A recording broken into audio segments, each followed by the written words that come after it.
Okay. Hi, it's Dave Johal for The Boxing Voice with Isaac Chamberlain. How are you, Isaac?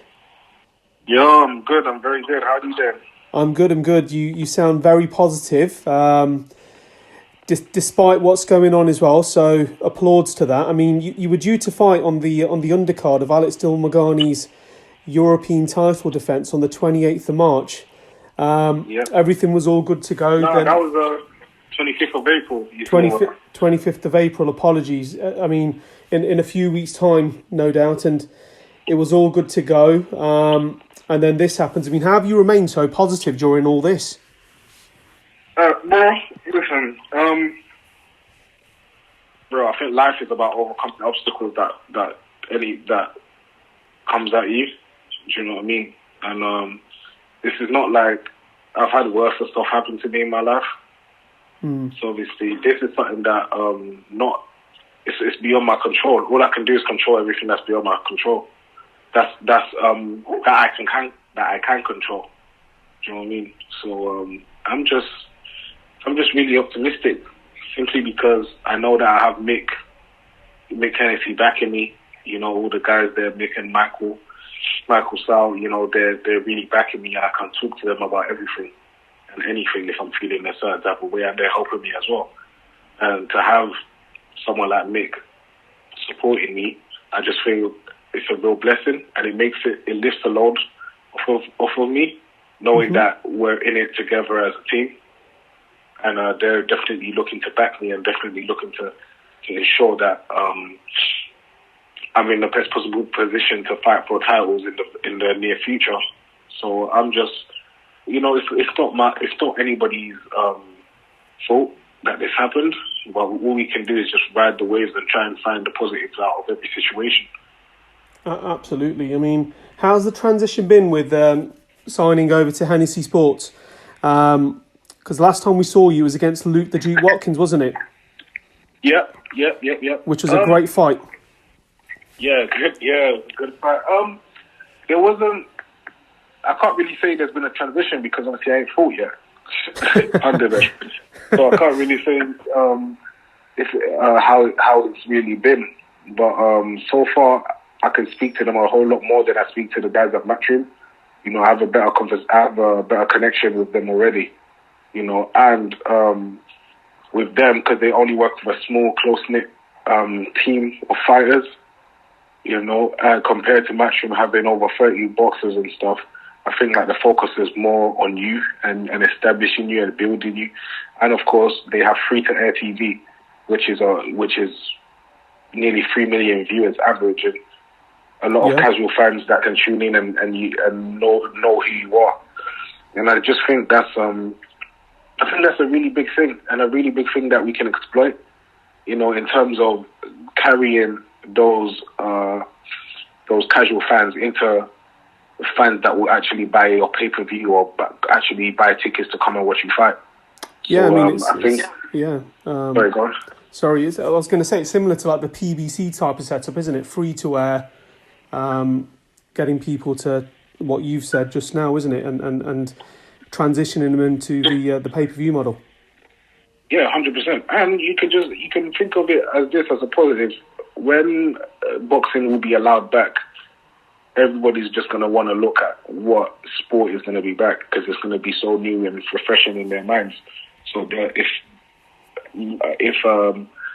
Hennessey Sports do the first boxing show since the coronavirus, since everything is back. I mean, when everything is back, if Hennessey Sports does the first boxing show, imagine the numbers and the views that we'll have.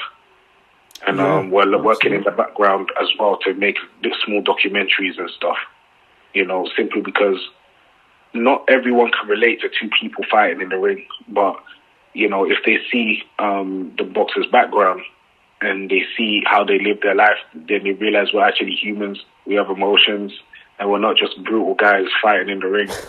And they realize they can relate to us, because, you know, everyone can relate to spending time with your little brothers or spending time with your mom or doing things like that. And that will definitely gauge the viewers' hearts to want to keep watching you, you know, because you can't really know what type of person a fighter is just by a 2-minute or even a 1-minute interview after the fight. No. You have to really go into how they are and how they live their lives and how they prepare. And a lot of people will have a lot of respect for that after they see the documentaries that's going to be coming on Channel 5, especially after this coronavirus thing ends. So I just believe, small steps at a time. But I definitely think that we can, me and Mick were speaking a lot, nearly every day, speaking about how we're going to use this to our advantage. Mm-hmm. I mean, in regards to the fight and stuff, some fights have been postponed to later dates. Would you say it's too soon to start talking about postponed dates in terms of rescheduling? Well, Mick told me September. Okay, that's positive for us. Because obviously it all depends on what happens next week, right? Yeah. Because of this escalation thing. So it could be September, it could be July. So, we don't really know yet. As far as what I'm doing, I'm just keeping at home, just doing on my exercise bike. I bought a watt bike, so I'm just going to be doing that twice a day for an hour and stuff, and doing my sit-ups and just keeping healthy, eating lots of fruits and vegetables and stuff, keeping the immune system high, and obviously not going out. Yeah, I think that's the main one, yeah. Yeah, it's important because the sooner we get this done and we stay isolated, the sooner everything will be back to normal. So what we got to do is we've got to play our part, right? So at the moment, all I'm doing is just buying so much games online, playing PlayStation with all my friends. Good man. All I can do is just chill, man. All I can do is just chill and just wait for all of this to go over. Yeah, absolutely. I mean, London being the worst hit in the UK, we see pictures of people still going out and trying to... Yeah, there's videos, man. I don't know what's going on there, man. I don't know what's happening. It's like they're not taking it serious. But it's weird because people only take it serious when it happens to a close family member or a close friend or something. You know what I mean? But, London is very rebellious when it comes to things like that. Nobody wants to be told what to do, especially in London. You know what I mean? So, I don't know, man. I don't know. Each to their own, but it's not really good what they're doing. No. I mean, you've been training also with, when you were training with Glen Johnson, former world champ. What kind of advice has he given you, and what kind of things were you working on? We're working on a lot of different things. Obviously he has had the experience at that world level, and he's fought literally every top fighter in the division at light heavyweight. He knocked out Roy Jones, which is no one can really knock out Roy Jones, but he did that. So, I believe, we was practicing, because obviously most of my weight is on my left leg, so I was very elusive. It's easy to get in and out, especially when my weight is on my left leg. And he was saying, try and balance out everything on your right side instead of your left leg, so you can get the right power. So we was practicing that for weeks. And my last sparring session, I was sparring this Mexican cruiserweight guy. And obviously he was trying to really load up and go hard, and his coach was telling him in Spanish, go hard. But Glenn couldn't understand. And he was saying, remember what I said? Yeah, he's going hard, so I want you to go hard too. And remember what I said, go balance out from the right side. And I did that. He threw a jab. I slipped in and I threw an uppercut. Everything on the right side, and he was laid out cold. Wow. And obviously I was like, oh my goodness, what the hell is this? I was like, oh crap. Like his face was touching the canvas. Like, I was like, oh damn. And then I realized this stuff is serious. But then obviously I was sparring another heavyweight because he got out the ring. Obviously he couldn't continue no more. Yeah. And then I got into another heavyweight guy got into the ring, guy that moves a lot. So obviously that one was a bit more difficult, simply because to get on my right side, to balance out on the right side, you need to have your feet planted. Every time I was getting ready to have my feet planted, he would just move away and run and hold. So now it's about getting that transition from being on my left side, moving, to being on my right side and doing it at what right times. Because when I started to I'm slowing down with the body shots and balancing out on my right side, every punch I threw was hurting him. He was making noises like, So I definitely knew that every time I'm balancing out on my right side, when I'm punching, I'm blowing guys up. You know what I mean? Imagine I'm doing it in 10-ounce gloves. Jeez. Yeah, I mean... That's when I knew I was ready. I was ready for March 28th, in Coventry. But obviously then all of this stuff happened.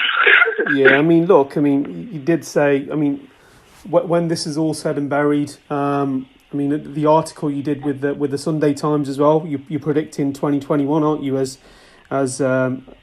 basically the year you are going to be dominant. And one of the people that you say that you've seen flaws in already is Makabu, WBC champion. I mean, what kind of flaws do you see in him already? I see quite a few flaws. I think he's very, very open to the counters, and that's all I'm going to say in case he tries to read and listen to this. So I'm not going to say much about his flaws. Keep making the mistakes until when I come up to you, you'll be still making it, and then I'll know exactly how to take you out and win your belt. Yeah, he's only got 2 defeats on his record. One of them was to Tony Bellew as well, where he got absolutely, bowled over, to be fair. And hopefully you can get the W there. The other thing as well, I just wanted to ask you about Deontay Wilder. You've sparred him when you were a lot younger, preparing for against Dazn. What was your kind of assessment of him during the second Fury fight? Was it a case of, do you think something just didn't connect, or he just wasn't himself, or? He wasn't himself. He definitely wasn't himself. Things weren't connecting, and I spoke to, because obviously my strength and conditioning guy, he's the same. His name is Joey Scott. He's the same strength and conditioning coach as Deontay Wilder. Mm-hmm. So obviously a lot of personal things happened. I can't really say, sure, but a lot of personal things happened. Behind the scenes, like even to the point where it was like an hour before and stuff. Wow. Do you know what I mean? Obviously, it was really crazy. Anyone else would have cancelled, but obviously it's a fight that's too big of a magnitude to be cancelling. Yeah, especially because there was too much money invested in such a big fight like that. So obviously they couldn't really do that. So it's all crazy, man. But we're just gonna see the next fight. What's gonna happen, and it's gonna be great, exciting times. Yeah, hopefully he comes back from this and he's still relevant in the division.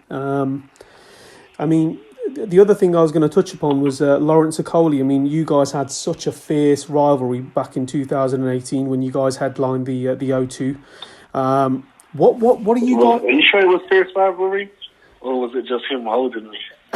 She was cooking all of that. Well, more about the exchange of words. To be fair, I take it is everything all good between you guys now and stuff, or? Fuck him, bro. I don't know him. I don't talk about him. You don't talk about me. Fair. Get all of that, man. No, fair enough. We'll move on to something positive now, which is. Oh yeah, sorry, I wasn't supposed to swear. I forgot. No, it's all good. It's unfiltered. It's unfiltered. Don't worry about it. It's all good. We are the boxing voice. It's unfiltered. So being a cruiserweight as well, you've seen Usyk climb the ladder. Now being in the heavyweight division as well, do you think he can be dominant at that weight as well, Isaac? It all depends. And obviously in the heavyweight division, there's some big boys, man. Do you know what I mean? There are some big boys in the heavyweight division. And in the heavyweight fight that he had, he didn't look that good, people were saying. Mm-hmm. So I think he has to just adapt to it a lot more. Mm-hmm. And it just all depends on how he adapts to it. But Chisora, that's a big step. Chisora is flipping dangerous, man. You know what I mean? So we just have to see how he deals with that. Yeah, no, I think we'll find out later on in the year, I suppose, with that fight. And just very finally as well, you mentioned some PlayStation 4 games, box sets. What games are you playing at the moment? What can you recommend box set wise? Call of Duty. I'm gonna play with Alex tonight. Call of Duty. I'm gonna play with Nick Hennessey Jr. tonight as well. I was playing with him 2 days ago. Call of Duty. Good stuff. Hopefully I'm playing this Need for Speed driving game, which is flipping sick. We've just been playing that, playing some other ones as well. I'm getting bored though, because I don't want to just be at home all day just playing PlayStation. Might get back on the bike and stuff and just work out and do sit-ups. I'm starting to do challenges, how many sit-ups I can do in a day. I'm trying to get up to 5,000 sit-ups a day. Wow, what's your record so far? So far, I've been doing 1,500 a day, all at once. I want to start doing 5,000 a day. Oh, good stuff. We've got time for it, haven't we, to be fair? Until when I hit 5,000, I'll think of something else. I don't know, 5,000 push-ups or something. I don't know. Good stuff. Make sure you post it on. Yeah, make sure you post it on your Insta or Twitter or something. I will. I swear. Yeah. Isaac, that's all from the Boxing Voice. Have you got any shout-outs, any messages for the fans? Just thank you for supporting me through the ups and through the downs. You know, I really appreciate everything. Shout out to everyone, man. I don't even know. There's too many people to just say, but just shout out to everyone. All the best, Isaac. We'll hopefully be there for when the fight's announced, and we'll be in touch. All the best from the Boxing Voice, mate. Thank you, guys. Take care. See you later. Bye. Bye-bye. Thank you. Free to hit the like, subscribe, and share. As always, if you want to support us to the next level, head over to the patreon.com/ThaBoxingVoice. We have tons of exclusive from Border Wars, from title, betting shows, the list goes on and on and on. But in addition to that, if you guys have questions for fighters, trainers, and promoters, this is where you can submit them. We will run out, get these questions answered, and put it back on the show just for you guys. Appreciate it. Peace.